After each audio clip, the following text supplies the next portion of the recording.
Hello' everyone, good morning. মোৰ নতুন এটি ভিডিঅ'লৈ পুনৰবাৰ স্বাগতম জনাইছোঁ। আজি মই নিজৰ হাতেৰে আপোনালোকক কিবা এটা বনাই দেখাম, DIY। তো বলক চাই লওঁ কিনো বনাওঁ। তো এইডাল লোহাৰ দেখিছে, এইডাল লোহাৰ ষ্টিক। এই ষ্টিকডাল মই এতিয়া ইয়াৰ ষ্টিকডালৰ আগটো গৰম কৰিম গেছত। গৰম কৰি এইটো প্লাষ্টিকৰ বৈয়াম আছে, বহুত বৈয়াম আছে এনে পৰি আছে। তো এইটো কামত লগাম বুলি ভাবিছোঁ। এই লোহাডাল গৰম কৰি বৈয়ামটো তলৰ পিনে 3টা ফুটা কৰিম। তো এতিয়া মই এই ষ্টিকডাল গেছত গৰম কৰি লওঁ।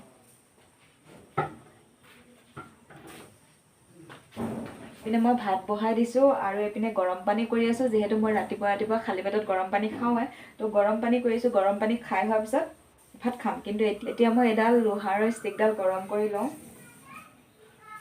লোহাডালো গৰম হৈ গ'ল, গেছো অফ কৰি দিলোঁ। লোহাটো প্লাষ্টিকৰ বৈয়ামটো লৈ ল'লোঁ আৰু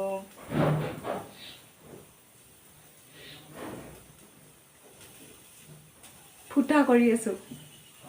এতিয়া এইটো মই কি কামত ব্যৱহাৰ কৰিম আপোনালোকক দেখাই আছোঁ। সম্পূৰ্ণ ভিডিঅ'টো চাই থাকিব। 3টাটো ফুটা কৰি ল'লোৱে, তো কি কামত ব্যৱহাৰ কৰিম দেখাই আছোঁ আপোনালোকক। সম্পূৰ্ণ ভিডিঅ'টো চাই থাকিব। এতিয়া গৰম পানী হৈ গ'ল, গৰম পানীখিনি খাই লওঁ। তাৰপিছত এই প্লাষ্টিকৰ বৈয়ামটো যে ফুটা কৰিছোঁ, কি কামত ব্যৱহাৰ কৰিম মই দেখাই আছোঁ আপোনালোকক। এইখিনি খাই লওঁ। মই এই বৈয়ামটো লৈ লৈছোঁ, মই ফুটা কৰা বৈয়ামটো 3টা ফুটা। এই পলিথিনটোত আছে মাটি। আমাৰ মাহঁতৰ ঘৰৰ পৰা লৈ আহিছোঁ মাটিখিনি। আমাৰ ইয়াতে মাটি পাবলৈ নাই, সেইকাৰণে মাহঁতৰ ঘৰৰ পৰা লৈ আহিছোঁ। আৰু এইপিনে চব্জি বাকলি, কণী বাকল আছে, কলৰ বাকল আছে, তিয়ঁহৰ বাকল আছে। বাকলখিনি মই পেলাই দিয়া নাই, মই থৈ দিছোঁ। এতিয়া উলিয়াই লওঁ বাকলিখিনি।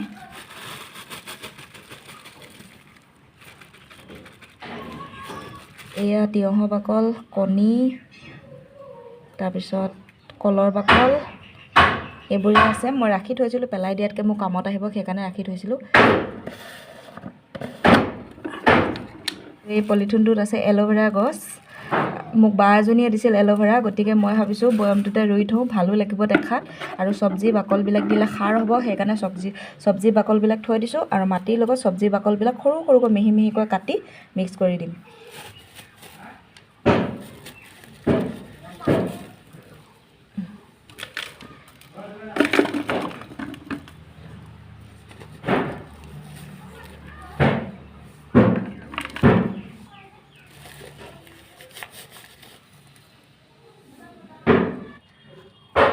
বৈয়ামটো একেবাৰে তলত মই মাটি দি দিছোঁ, মাটি ফাৰ্ষ্ট দিছোঁ। তাৰপিছত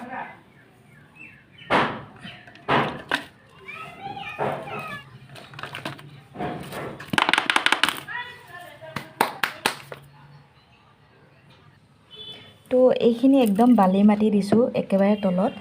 তাৰপিছত এইটোত কাঠ অকণমান মানে কি সাৰ জাতীয় মাটি আছে, য'ত আমি জাবৰ চাবৰ পুৰোঁ, সেয়া মাটি আছে, ক'লা মাটি আছে এইখিনি। এতিয়া বালি মাটিখিনি দিলোঁ ফাৰ্ষ্ট। এতিয়া অলপ ক'লা মাটি দি দিম তাত।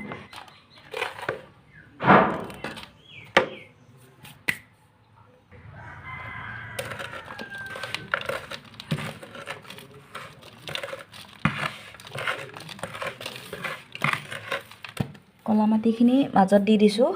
আৰু এতিয়া কণী বাকল দিম ইয়াত।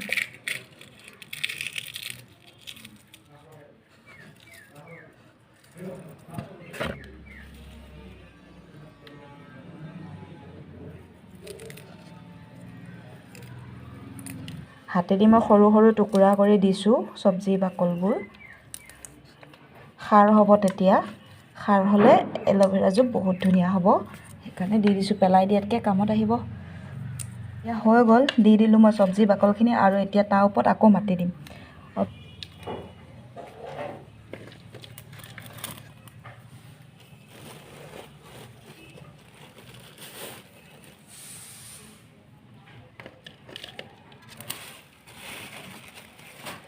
এয়া সৰু সৰু পুলিও দিছে। এয়া 3-4 জোপমান এল'ভেৰা আছে, 4-5 জোপ আছে এল'ভেৰা।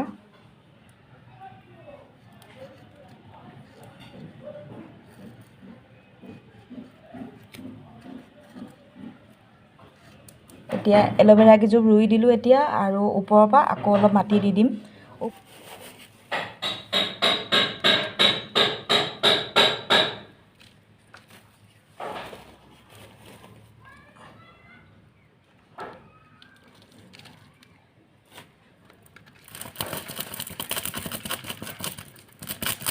হৈ গ'ল এতিয়া মোৰ এল'ভেৰা ৰোৱা। তো অকণমান পানী দি দিওঁ এতিয়া। আৰু এটা বৈয়াম লৈ আহিলোঁ মই। ফাৰ্ষ্টতে মই এটা বৈয়ামতে গোটেইকেইডাল এল'ভেৰা দিছিলোঁ, কিন্তু এতিয়া দেখিছোঁ এটাতে দিলে বহুত বেছি হৈ যায়, 5-6ডাল এল'ভেৰা বাঢ়িবলৈ সুবিধা নাপাব। সেইকাৰণে মই আকৌ এটা ফুটা কৰি পেলাই এইটো লৈ আহিছোঁ। এইটোত 2ডাল দি দিম আৰু এইটো 3ডাল থাকি যাব। আৰু আমাৰ ওচৰতে ঘৰৰ কাম চলি আছে, ঘৰৰ কাম কৰি আছে, সেইকাৰণে খট শব্দ আহি আছে। তো এতিয়া এইটোতো মই মাটি ভৰাই এইপিনে চব্জি বাকল ভৰাই দি দিম।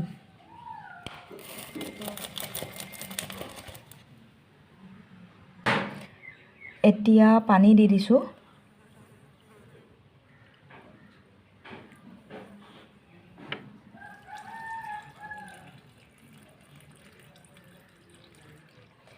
আৰু এইপিনে এইজোপা আমাৰ দুপৰ টেঙাজোপা, সেইজোপো টাবতে ৰোৱা হৈ আছে। এইজোপা আমাৰ দুপৰ টেঙা। এয়া আমাৰ এল'ভেৰা গছ ৰোৱা হৈ গ'ল। এতিয়া মই কিটচেনতে থৈ দিছোঁ, কাৰণ কিটচেনত বহুত জেগা আছে, সেইটো কাৰণে এতিয়া কিটচেনতে থৈ দিছোঁ। কিন্তু পিছত চাগে বেলেগত ৰাখিম, কিন্তু আজিৰ কাৰণে কিটচেনতে থৈ দিছোঁ। আৰু ভালকৈ হাত মুখ ধুই আহিলোঁ আৰু এতিয়া ভাত খাই ডিউটিলৈকে যাম।